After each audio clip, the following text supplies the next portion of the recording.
take a very patient-centered approach in understanding where they're coming from. You know, do they have family support?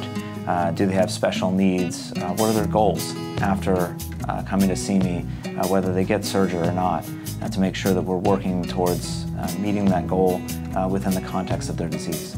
I would say the most rewarding thing to me is a person who really isn't sure that they can go through with a big operation or get through their cancer diagnosis, and seeing them go back to a life that's in many cases not only as good as what they had before, but in some cases better, because they're free of the pain and they don't have the same worry about the disease process and what they're dealing with. What I would tell any patient with a new diagnosis of a tumor of the head or neck is come see us.